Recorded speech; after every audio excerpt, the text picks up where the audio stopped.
তাদেরকে দুনিয়ায় পাঠাবার আগে আমি একটি ঘর পাঠিয়ে দিয়েছি, যে ঘরটি আমার বান্দাদের জন্য পাঠিয়ে দিয়েছি সেই ঘরটির নাম হলো বাইতুল্লাহ।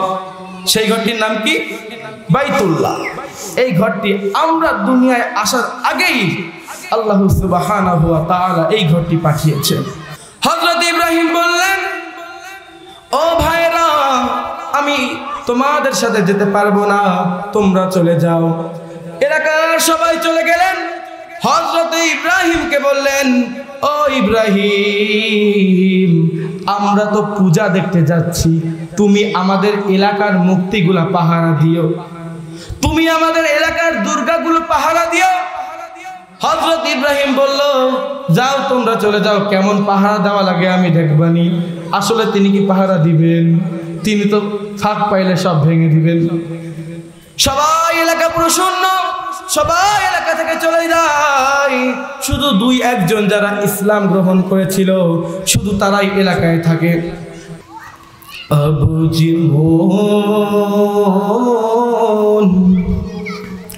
কর লাগিয়া কন্দ দিবারতি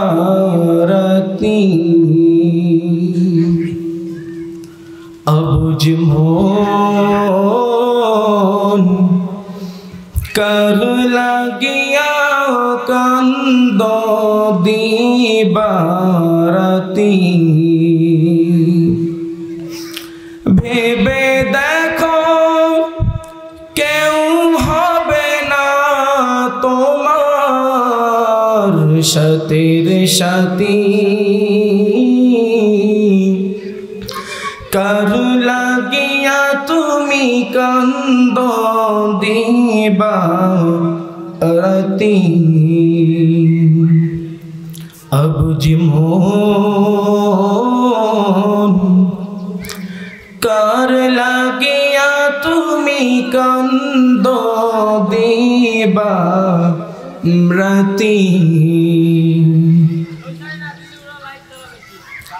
আলহামদুলিল্লাহ, উলামায়ে তলাবা কর্তৃক আয়োজিত বার্ষিক ওয়াজ মাহফিল ও হালকা জিকির অনুষ্ঠানের সম্মানিত সভাপতি জনাব এস.এম. হাবিবুর রহমান হাবিব, বারাকাল্লাহু ফি হায়াতি। সবাই জোরে বলেন আমিন। আল্লাহ পাক রব্বুল আলামিন তার এই বান্দাকে দিয়ে আরো বেশি ইসলামে, দিনে, সমাজের খিদমত করার তৌফিক দান করুক। সবাই বলেন আমিন। সর্বপ্রথম শুকরিয়া আদায় করি মহান রব্বুল আলামিনের দরবারে, যেই মহান রব্বুল আলামিন আপনাকে আমাকে এই আবহাওয়ার মধ্যেও সুন্দর একটা পরিবেশে আমাদেরকে এই প্রোগ্রামে আসার তৌফিক দান করেছেন। আসলে আজকে সকালে যে অবস্থাটা ছিল, আমি তো এক পর্যায়ে ভেবেছিলাম যে আজকে এই প্রোগ্রামটা হবে না। এখনো আকাশে মেঘ আছে, তবে আল্লাহ পাক রব্বুল আলামিন তার রহমত, যার কারণে প্রোগ্রামটা আজকে সফল হচ্ছে। তো আল্লাহর কাছে আরো বেশি শুকরিয়া আদায় করি, যে মহান মালিক আপনাকে আমাকে সুস্থ রেখে আমাদেরকে এখানে আসার তৌফিক দান করেছেন। সেই মহান রব্বুল আলামিনের দরবারে সবাই শুকরিয়া আদায় করি, বলি আলহামদুলিল্লাহ। আসলে আমরা যদি এখন সমাজের দিকে তাকাই, দেখা যাচ্ছে অনেকে অসুস্থ আছে, অনেকে অনেক রকম প্রেশানি নিয়ে ঘোরাফেরা করতেছে, কিন্তু তার মধ্য থেকে আল্লাহ পাক রব্বুল আলামিন আমাদেরকে এত ভালোবেসেছেন যে এই সব চিন্তা থেকে বাহির করে আমাদেরকে সুন্দর একটা প্রোগ্রামে, একটা ওয়াজ মাহফিলে আসার তৌফিক দান করেছেন। এই কারণে আমরা আবারও শুকরিয়া আদায় করি, বলি আলহামদুলিল্লাহ। আসলে আল্লাহর নিয়ামতের যদি আমরা সারা দিন শুকরিয়া আদায় করি, শুকরিয়া পরিপূর্ণ হবে না। কারণ আল্লাহর কাছে আমরা অনেক কিছু চাইনি, আল্লাহ সেটা আমাদেরকে দিয়েছেন। তো আল্লাহর কাছে অনেক শুকরিয়া যে আল্লাহ আমাদেরকে সুস্থ রেখেছেন। সুস্থতা যে আল্লাহ তাআলার কত বড় একটা নিয়ামত, এটা একটা হাসপাতালে গেলে দেখা যায়। একটি হাসপাতালে গেলেই বোঝা যায় যে আমরা কতটা ভালো আছি। আল্লাহ পাক রব্বুল আলামিন আমাদেরকে কতটা ভালো রেখেছেন। এরপরও আমাদের ভিতরে এক শ্রেণীর লোকেরা আছে যাদের যদি একটু সমস্যা হয়, একটু বিপদমুখী হয়, আল্লাহর নিয়ামতের অস্বীকার করে। এমন একটা পর্যায়ে এসে বলে যে আল্লাহ সব বিপদ আমাকেই দেয়। এমন লোক আছে কিনা? আছে। সমাজের দিকে তাকাইলেও চোখে আঙ্গুল দিয়ে দেখানো যাবে, বলেন ঠিক কিনা? কিন্তু আল্লাহর কাছে বড় নিয়ামত যে আল্লাহ পাক রব্বুল আলামিন আমাদেরকে এখনো সুস্থ রেখেছেন। আর বর্তমান যে সময়, ঠান্ডা গরমের জন্য অনেকেই অসুস্থ। তাই তো বলতেছি যে হাসপাতালে গেলেই বোঝা যায় যে আল্লাহ সুবহানাহু ওয়া তাআলা আমাদেরকে কতটা ভালো রেখেছেন। তো আমি পবিত্র কুরআনুল কারীমের একটি আয়াত তেলাওয়াত করেছি। আল্লাহ সুবহানাহু ওয়া তাআলা যদি তৌফিক দান করেন ওই আয়াতের উপর কথা বলবো ইনশাআল্লাহ। আমি একটি আয়াত তেলাওয়াত করেছি, সেটা হলো আল্লাহ পাক রব্বুল আলামিন পবিত্র কুরআনুল কারীমে বলেন, ইন্না আউওয়ালা বাইতি উদিয়া লিন-নাস লাল্লাযী বিবাক্কাতা মুবারাকা ওয়া হুদাল লিল আলামিন। অর্থাৎ আল্লাহ পাক রব্বুল আলামিন বলতেছেন, ইন্না আউওয়ালা বাইতি উদিয়া লিন-নাস লাল্লাযী বিবাক্কাতা মুবারাকা ওয়া হুদাল লিল আলামিন। আল্লাহ পাক রব্বুল আলামিন বলতেছেন যে দুনিয়াতে আমি মানুষ পাঠানোর আগে একটি ঘর তাদের জন্য পাঠিয়ে দিয়েছি। ওই ঘরটি এমন সময় পাঠিয়ে দিয়েছি যখন দুনিয়াতে মানুষ পাঠাই নাই। তো আল্লাহ আমাদেরকে দুনিয়ায় আসার আগে যেই ঘরটি বানিয়ে রেখেছেন সেই ঘরটির নাম আমাদের জানার দরকার আছে না নাই? আল্লাহ পাক রব্বুল আলামিন এই আয়াতেই বলতেছেন, লাল্লাযী বিবাক্কাতা মুবারাকা ওয়া হুদাল লিল আলামিন। আমি যেই ঘরটি বানিয়ে দিয়েছি এটি হলো আমার বান্দাদের জন্য রহমত স্বরূপ একটি ঘর। সেই ঘরটি কি? খানায়ে কাবা, বাইতুল্লাহ। তো এই বাইতুল্লাহ আল্লাহ পাক রব্বুল আলামিন আমাদের দুনিয়ায় আসার আগে পাঠিয়ে দিয়েছেন। আল্লাহ পাক রব্বুল আলামিন বলেন, ইন্না আউওয়ালা বাইতি উদিয়া লিন-নাস লাল্লাযী বিবাক্কাতা মুবারাকা ওয়া হুদাল লিল আলামিন। আল্লাহ পাক রব্বুল আলামিন বলতেছেন, আমি আমার বান্দাদেরকে দুনিয়ায় পাঠাবার আগে আমি মালিক আমার বান্দাদের জন্য একটি ঘর দুনিয়াতে পাঠাই দিলাম। লাল্লাযী বিবাক্কাতা মুবারাকা ওয়া হুদাল লিল আলামিন। এমন একটি ঘর পাঠিয়ে দিয়েছি যেই ঘরটি আমার সব বান্দাদের জন্য রহমত স্বরূপ।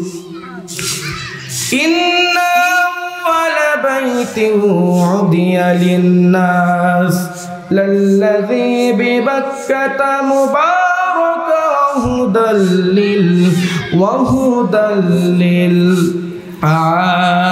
আলামিন। আল্লাহ পাক রব্বুল আলামিন বলেন, আমার বান্দাদেরকে দুনিয়ায় পাঠাবার আগে আমি একটি ঘর পাঠিয়ে দিয়েছি। যেই ঘরটি আমার বান্দাদের জন্য পাঠিয়ে দিয়েছি সেই ঘরটির নাম হলো বাইতুল্লাহ। সেই ঘরটির নাম কি? বাইতুল্লাহ। এই ঘরটি আমরা দুনিয়ায় আসার আগেই আল্লাহ সুবহানাহু ওয়া তাআলা এই ঘরটি পাঠিয়েছেন। এইটি এমন একটি ঘর, এই বাইতুল্লাহটি এমন একটি ঘর আল্লাহ পাক রব্বুল আলামিন এই বাইতুল্লাহতে দৈনিক 120টা করে রহমত বর্ষিত করে। কয়টি করে রহমত বর্ষিত করে? 120টা করে। আল্লাহ পাক রব্বুল আলামিন খানায়ে কাবা বাইতুল্লাহতে দৈনিক 120টা করে রহমত বর্ষিত করেন। ওই 120টা রহমত থেকে যারা দৈনিক বাইতুল্লাহ তাওয়াফ করে আল্লাহ পাক রব্বুল আলামিন ওই 120টা রহমত থেকে 60টা রহমত তাদের দিয়ে দেন। এবং যারা বাইতুল্লাহতে 5 ওয়াক্ত নামাজ আদায় করে আল্লাহ পাক রব্বুল আলামিন আর 60টা রহমত থেকে 40টা রহমত তাদেরকেও দিয়ে দেন। 40টা রহমত নামাজীদের জন্য, 60টা রহমত তাওয়াফকারীদের জন্য, আর 20টা রহমত থাকে। কয়টা রহমত? এক সাহাবী বিশ্ব নবীর কাছে প্রশ্ন করলেন, ইয়া রাসূলুল্লাহ, ইয়া হাবিবাল্লাহ, ওই 20টা রহমত কারা পায়? বিশ্ব নবী মানবতার মুক্তির দূত সাইয়্যিদুল মুরসালিন রাহমাতুল লিল আলামিন বলেন, ও আমার সাহাবীরা, বাইতুল্লাহ হলো এমন একটি ঘর, এত পাওয়ারফুল একটি ঘর, ওই 20টা রহমত যারা বাইতুল্লাহর দিকে তাকায়, বাইতুল্লাহর দিকে তাকাইলেই সেই 20টা রহমত পেয়ে যায়। এমন একটি ঘর, ঘরের দিকে তাকাইলেই সওয়াব। এখন আপনাদের কাছে আমার প্রশ্ন, এই যে 120টা রহমতের প্রথম 60টা রহমত পায় কারা? যারা বাইতুল্লাহ তাওয়াফ করে। এখন আপনার আমার কয়জনের সামর্থ্য আছে বাইতুল্লাহ তাওয়াফ করার মতো? অনেকেরই নাই। আর 40টা রহমত কারা পায়? যারা বাইতুল্লাহতে নামাজ আদায় করে। আমাদের অনেকেই তো সেখানে যাওয়ার সামর্থ্য নাই, আর যদি থাকেও হয়তো বছরে একবার, অনেকের জীবনে একবার। এখন আপনাদের প্রশ্ন আসতে পারে যে আমরা তো এটা পারতেছি না, এখন আমরা কি এই রহমত পাবো না? আপনাদের চিন্তাটা সম্পূর্ণ ভুল।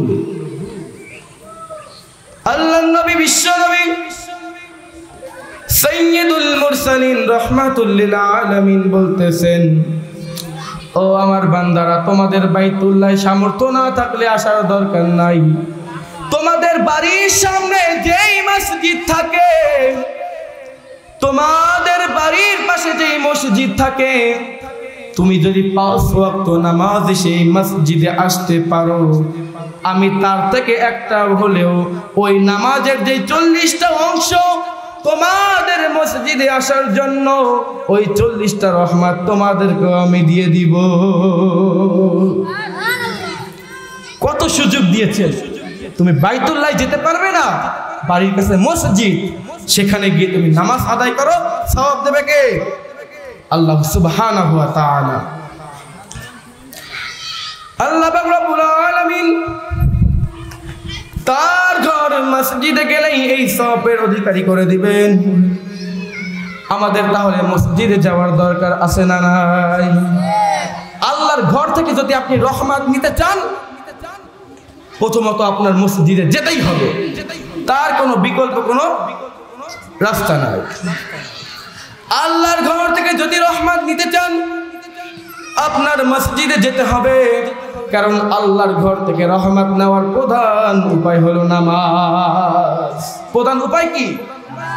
আপনি আল্লাহর ঘরে যাবেন না, সারাদিন বাসায় মোবাইল চালায় বেড়াবেন, রিজিকের পিছনে ঘুরে বেড়াবেন, আর ভাবছেন কি আপনি রিজিকের পিছনে ঘুরবেন আর আপনি সেই সওয়াব পাবেন?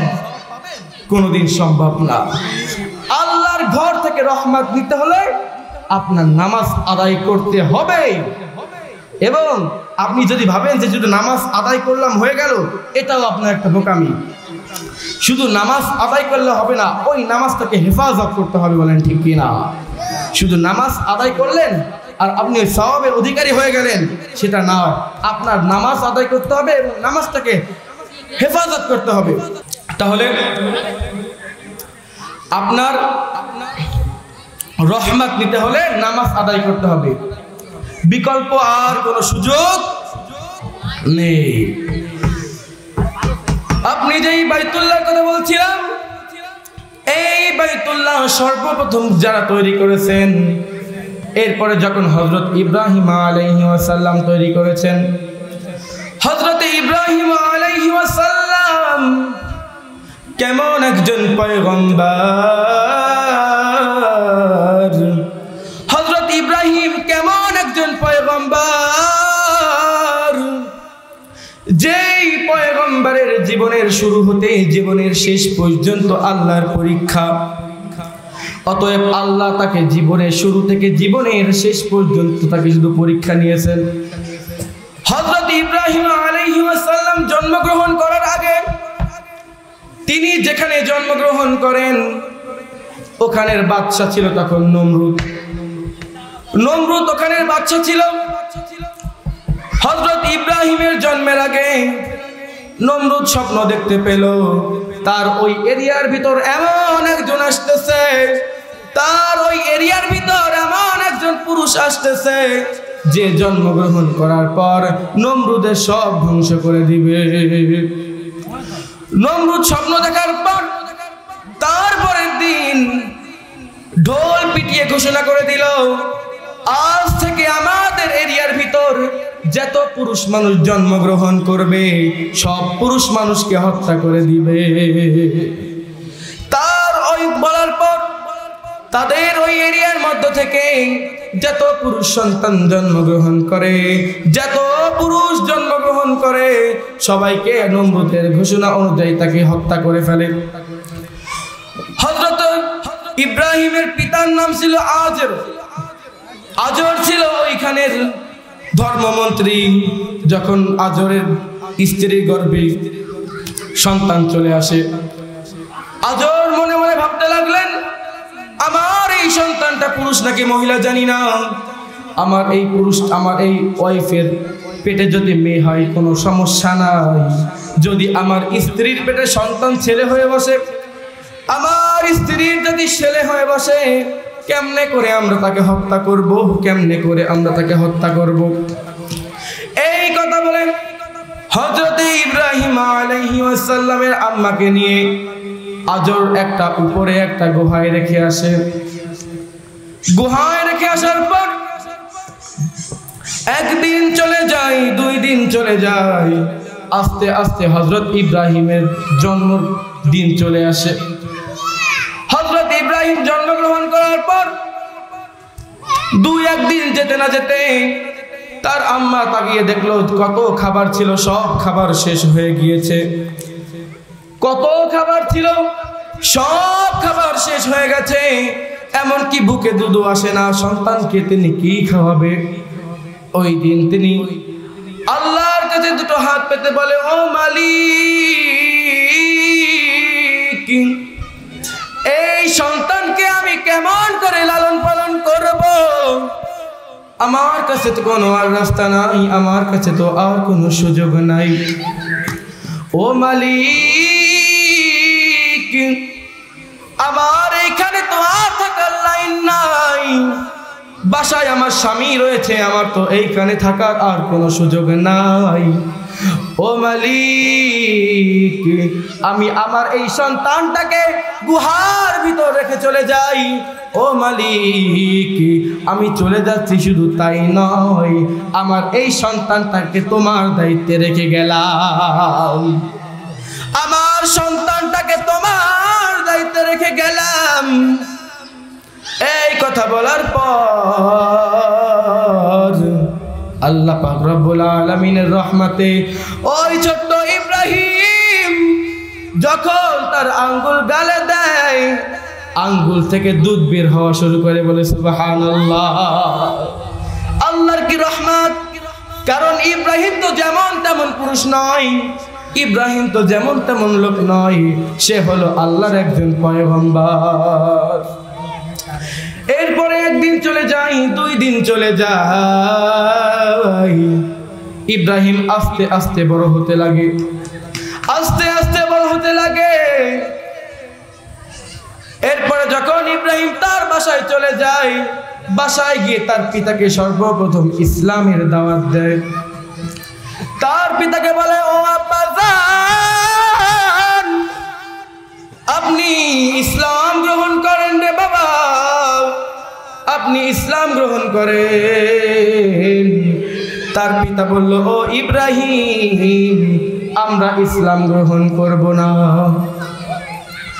ও ইব্রাহিম, আমি আজর যদি আজকে ইসলাম গ্রহণ করি, এই রাজসভাতে আমার কোনো চাকরি থাকবে না, আমার কোনো বরত্ব থাকবে না। ও ইব্রাহিম, আমি তোমার পিতা হয়ে তোমাকে বলে যাচ্ছি, আমি দরকার হলে তুমি সন্তান ইব্রাহিমকে আমি ত্যাগ করে দিব, তাও আমি আমার ধর্মটাকেও ত্যাগ করব না। নাউজুবিল্লাহ। ইব্রাহিমের পিতা ডাইরেক্ট বলছে যে ইব্রাহিম, তুমি আমার সন্তান হতে পারো, তোমাকে আমি আমার সন্তান থেকে ত্যাগ করে দিব, ত্যায্য করে দিব, কিন্তু আমার যে ধর্মটা রয়েছে আমি এটা ছাড়তে পারবো না।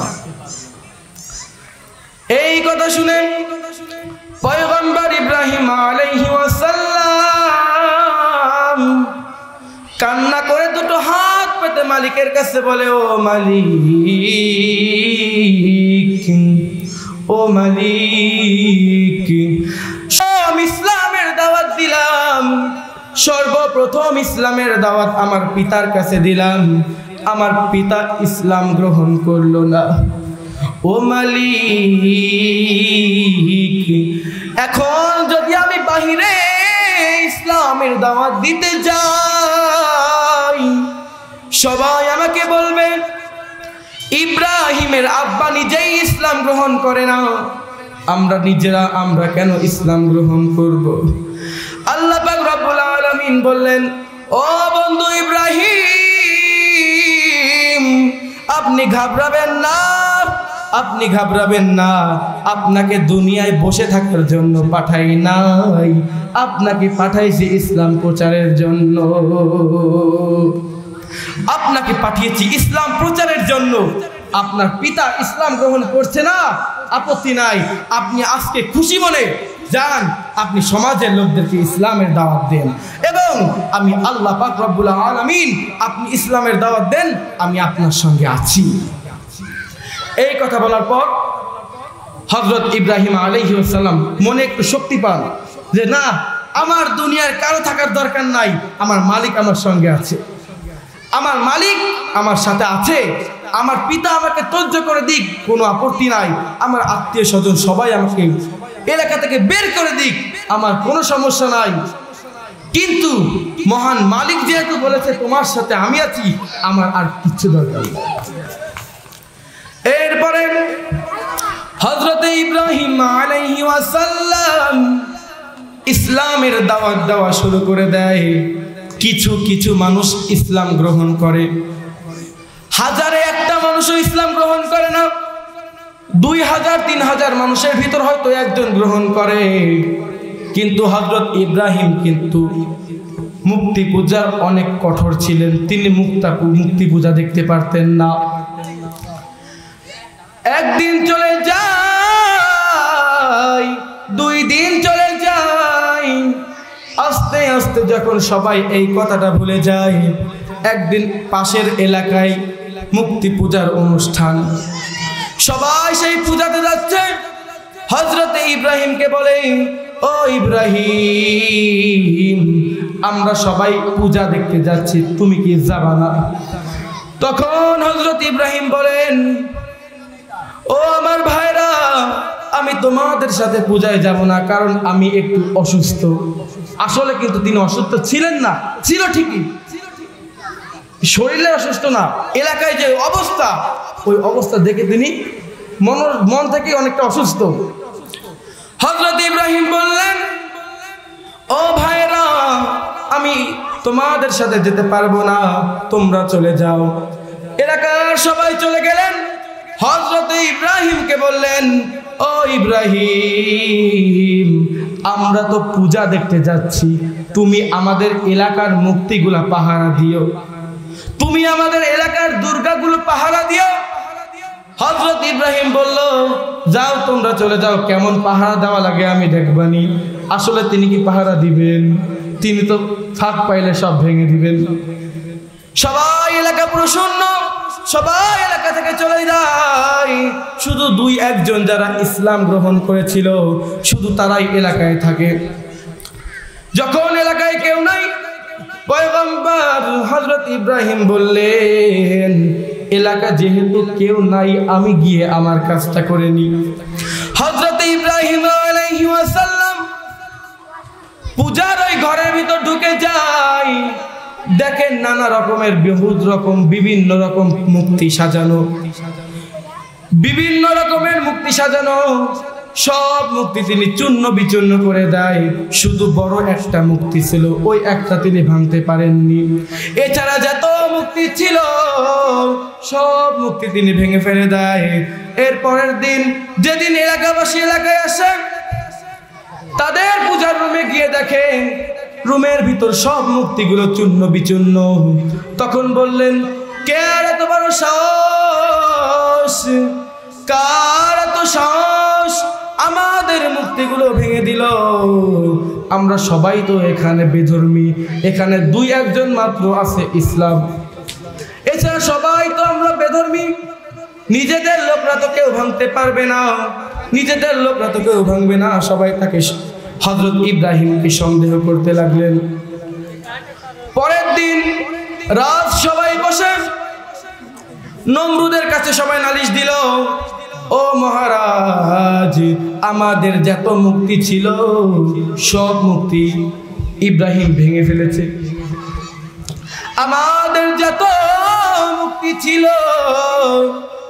সব ভেঙে ফেলেছে ইব্রাহিম। এই কথা শুনে নমরুদ বলল, ও আমার লোকেরা, ইব্রাহিম যে মুক্তিগুলা ভাঙছে তোমরা কে সাক্ষী আছো? সবাই বললেন, ইব্রাহিম যে মুক্তিগুলা ভেঙেছে আমাদের কাছে স্বীকার পর্যন্ত করেছে। তখন নমরুদ বলল, যাও তোমরা যে ডেকে নিয়ে আসো, যাও তোমরা গিয়ে ডেকে নিয়ে আসো। এরপরে এলাকাবাসী সবাই হযরত ইব্রাহিমের কাছে চলে যায়, ইব্রাহিমকে গিয়ে বলে, ও ভাই, তুমি আমাদেরকে একটা সত্যি কথা বলো, আমরা যখন যাত্রা গান দেখতে চলে গেলাম, আমরা যখন পূজায় চলে গেলাম, আমাদের এই মূর্তিগুলা কি তুমি ভেঙেছো? তখন হযরত ইব্রাহিম আলাইহিস সালাম বললেন, হ্যাঁ আমি ভেঙে ফেলেছি। তখন হযরত ইব্রাহিম বলেন, আমি ভেঙে ফেলে দিয়েছি। এই কথা বলার পর সবাই চলে যায়। সবাই চলে যাওয়ার পর হযরত ইব্রাহিম তিনি যখন ওই নমরুদের সামনে গেল, নমরুদ একবার জিজ্ঞেস করলো, একবার জিজ্ঞেস করার পর নমরুদের কথাই হযরত ইব্রাহিম বলল, হ্যাঁ আমি ভেঙেছি। নমরুদ খেপে বললেন, তোমরা সবাই আগুনে নিক্ষেপ করো। আগুন দাউ দাউ করে জ্বলতে লাগলো। ওর ভিতর হযরত ইব্রাহিমকে নিক্ষেপ করলেন। হযরত ইব্রাহিমকে নিক্ষেপ করার পর হযরত ইব্রাহিমের গায়ের পশম পড়ে না। নমরুদ বলল, ও আগুন, তোমার কি এতটুকু শক্তি নাই যেই শক্তি দিয়ে তুমি তাকে পোড়াবা? আগুনের জবান খুলে গেল।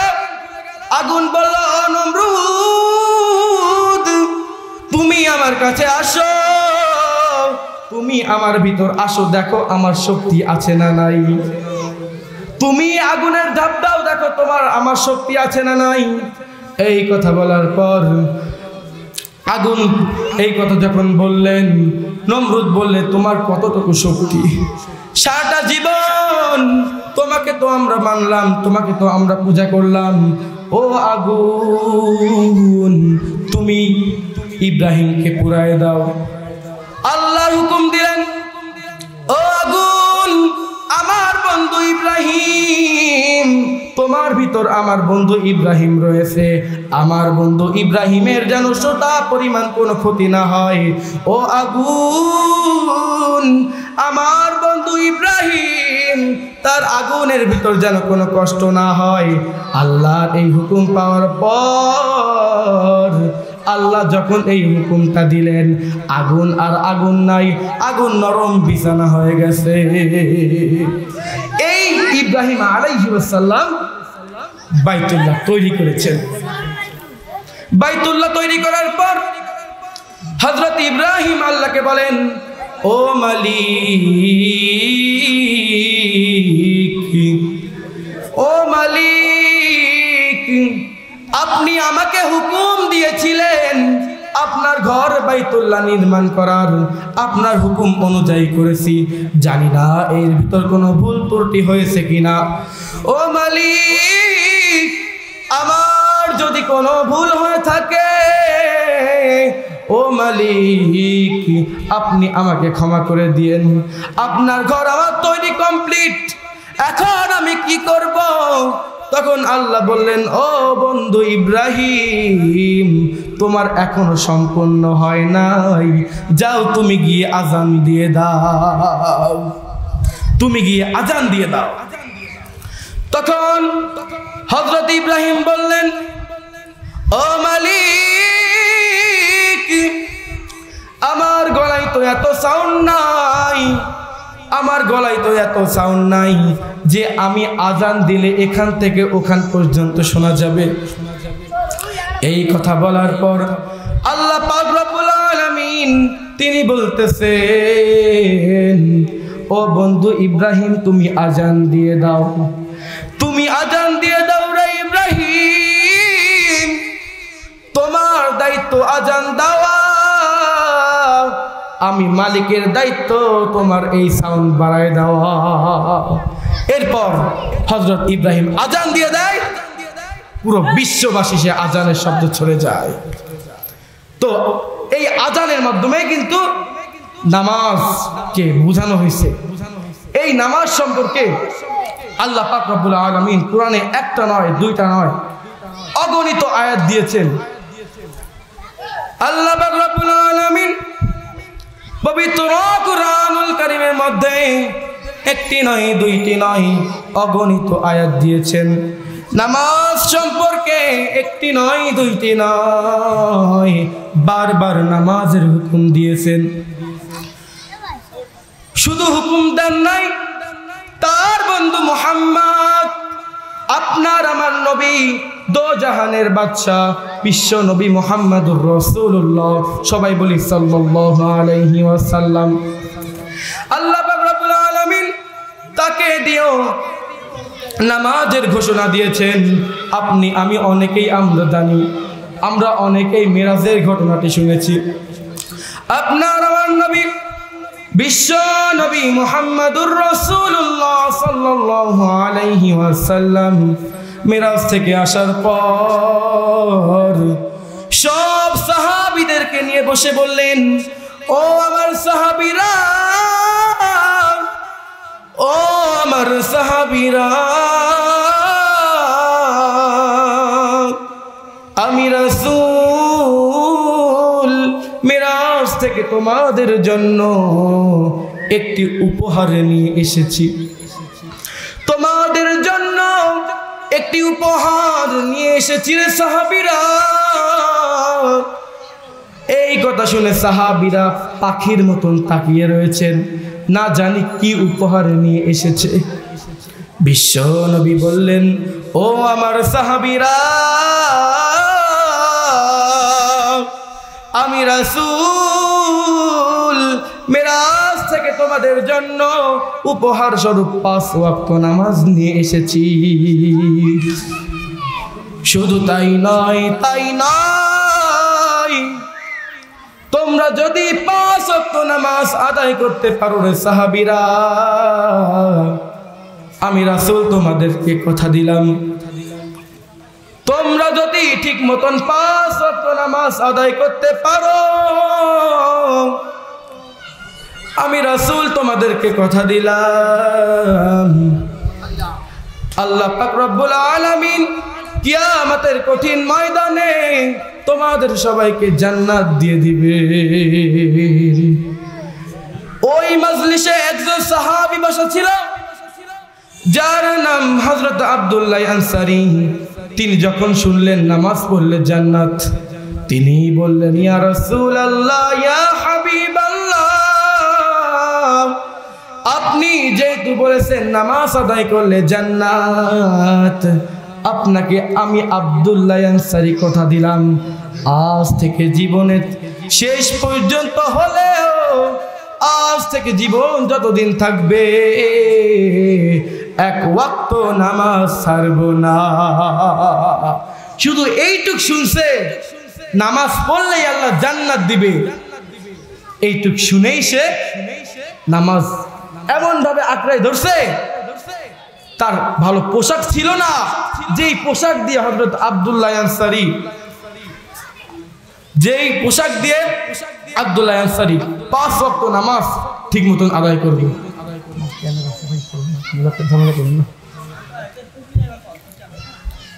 ওই সব কথা শুনে আবু জাহেল বললেন, ও মুহাম্মদ, তুমি এক রাত্রে কেমনে মেরাজে গেলা? ও বন্ধু, তুমি কেমনে এক রাত্রে মেরাজে গেলা? তুমি আমাদেরকে মিথ্যা কথা বলতেছো, তুমি কেমনে এক রাত্রে মেরাজে গেলা? এই কথা বলে সমাজের ভিতরে একটি বিভ্রান্ত ছড়িয়ে দিলেন। একটি বিভ্রান্ত ছড়িয়ে দেওয়ার পর সমাজের ভিতর ঘুরে আর ফিরে সবাইকে বলে মুহাম্মদ একটা মিথ্যাবাদী, নাউজুবিল্লাহ। হযরত আবু হুরায়রা, হযরত আবু বকর সিদ্দিক রাদিয়াল্লাহু তাআলা আনহুকে বলেন, ও আবু বকর, তোমাদের নেতা মুহাম্মদ নাকি কালকে রাতে মেরাজে গিয়েছিল? তখন আবু বকর বলেন, হযরত আবু হুরায়রা হযরত আবু বকরকে বলার পর হযরত আবু বকর বললেন, তোমাকে এই কথা কে বলেছেন? হযরত আবু বকরকে কথার উত্তর দিলেন। হযরত আবু জাহেল বলতেছেন, তোমাদের নেতা মুহাম্মদ এই কথা বলেছেন।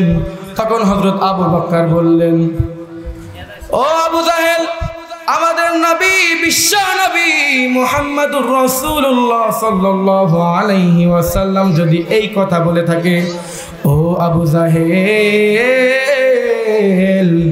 আমিও তোমাকে বললাম, আমাদের প্রিয় নেতা, আমাদের নবী মুহাম্মদ, তিনি যেহেতু বলেছেন তার কথা মিথ্যা না, নিশ্চিত তিনি কালকে মেরাজে গিয়েছেন।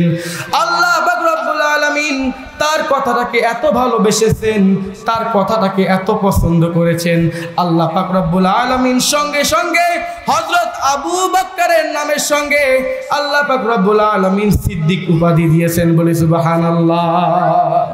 আমরা বলি কি, হযরত আবু বকর সিদ্দিক, এই সিদ্দিক উপাধি দেওয়ার মূল কারণ এই মেরাজের ঘটনা বিশ্বাস করেছেন, সঙ্গে সঙ্গে আল্লাহ পাক রব্বুল আলামিন